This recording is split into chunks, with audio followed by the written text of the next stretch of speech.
Hello everyone, welcome to my new vlog.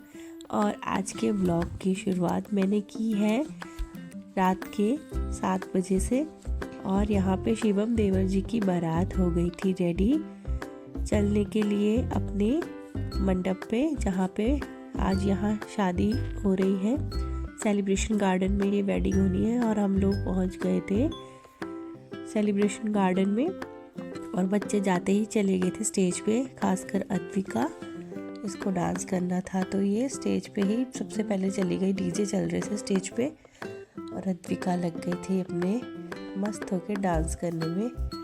बारात आ रही थी, हम लोग गाड़ी से आ गए थे क्योंकि ससुर जी को दिखता नहीं है बराबर से, तो उनको वॉक करने में दिक्कत होती, इसलिए हम गोलू के पापा, मैं और गोलू और दादा हम गाड़ी से आ गए थे। और उसकी दादी बारात के साथ आ रही थी चलकर। यहाँ पर बारात आ गई थी और फिर लड़के वालों की तरफ से उनकी बहनें और बाकी जो भी फ्रेंड्स वगैरह हैं सब लग गए थे डांस फ्लोर पे डांस करने। और यहाँ पे मेरी भतीजी प्रणिका और ये गोलू, इन दोनों की अपनी अलग ही मस्ती चल रही थी।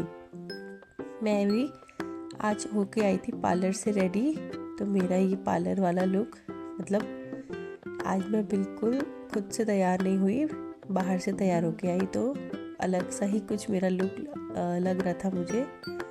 पता नहीं आपको कैसा लग रहा है। और गोलू के पापा तो कह रहे थे पैसे बर्बाद करके आ गई तू। खैर, हस्बैंड्स को तो कहाँ लगता है वाइफ्स का खर्चा करना अच्छा। और इसके बाद यहाँ पे ये जेंट्स लोग आ गए थे, बच्चे और ये जेंट्स सब डांस कर रहे थे। और यहाँ पे मेरे हस्बैंड जी का डांस देखिए, मैं क्या बोलूँ, बिल्कुल अच्छा डांस नहीं करते हैं ये, मतलब मेरे से तो बेकार ही डांस करते हैं। और अगर ये वीडियो देख रहे होंगे तो गुस्सा करेंगे मुझे। खैर, अब बारात आ गई थी तो दुल्हन भी आ गई थी जयमाला के लिए। और शिवम देवर जी चले गए थे अपनी दुल्हन को लेने के लिए, स्टेज पे नीचे आ गए थे। और रुचिता वो भी पहुंच गई थी जयमाला के लिए। काफ़ी वेट करवाया दुल्हन ने, और करवाना भी चाहिए, आज का दिन तो होता है दुल्हन का, तो स्पेशल डे होता है। फिर इसके बाद सभी लोगों ने जयमाला का फंक्शन अटेंड किया।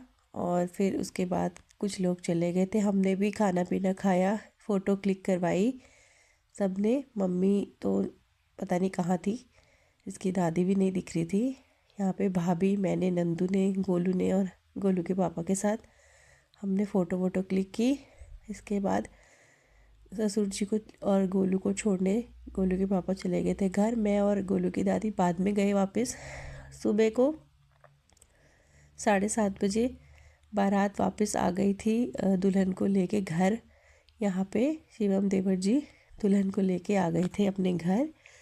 और ये देखिए, दूल्हे को और दुल्हन को उठा के लेके जा रहे हैं ये अब गृह प्रवेश करने।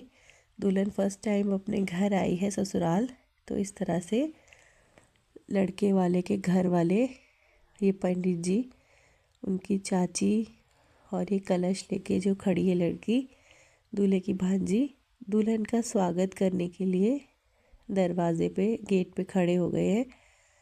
और अब ये दूल्हा दुल्हन की थोड़ा से पूजा वूजा करके इन्हें अंदर गृह प्रवेश कराएंगे। शाम को मौसी जी औरों ने रखी थी सत्यनारायण भगवान की कथा, जो कि शादी के बाद लड़की और लड़के दोनों के घर में होती है। लड़की वाले भी करवाते और लड़के वाले भी। यहाँ पे अद्विका की मस्ती ख़त्म नहीं हो रही थी, कभी कहीं भाग रही थी, कभी कहीं, फिर बाद में जाके दूल्हे के गोदी में जाके बैठ गई। इसी के साथ हमने भगवान सत्यनारायण की कथा सुनी, प्रसाद लिया, खाना वाना खाया और फिर हम भी चले गए थे सोने। और इसी के साथ में आज की व्लॉग को यही एंड करती हूँ। आई होप आपको व्लॉग अच्छा लगे। Bye bye.